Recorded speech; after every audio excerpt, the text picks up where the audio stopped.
லக்னத்துக்கு இரு புறங்களும் சுப கிரகங்கள் இருக்குதுன்னு வச்சுப்போம். சரிங்களா? அந்த சுப கிரகங்கள் இருக்கும் பொழுது அதை சுப கத்தரி யோகம் அப்படின்னு சொல்லுவாங்க. ஒரு கத்தரிக்கோள் அப்படிங்கிறது இந்த மாதிரி இருக்குதுன்னு வச்சுக்கோங்களேன். அதுல சென்டர் பாயிண்ட் இருக்குது பார்த்தீங்களா? அதை லக்னம்னு வச்சுக்கோங்க. அப்ப இந்த பக்கமும் இந்த பக்கமும் சுப கிரகங்கள் இருந்துச்சுன்னா அது சுப கத்தரி யோகம் அப்படின்னு சொல்லுவோம்.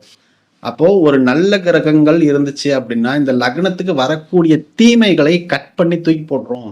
அதுவே அசுப கிரகங்கள் இருக்குது லக்னத்துக்கு 2 பக்கமும் அப்படின்னா அதை அசுப கத்தரி யோகம் அப்படின்னு சொல்லுவாங்க. அப்போ நல்ல கிரகங்கள் இருக்கும் பொழுது நமக்கு வரக்கூடிய கெட்டதை கட் பண்ணி தூக்கி போட்டுருச்சு. இந்த அசுப கிரகங்கள் இருக்கும் பொழுது நம்ம அனுபவிக்க வேண்டிய நல்லதை கட் பண்ணி தூக்கி போட்டுரும். இவ்வளவுதான் வித்தியாசம்.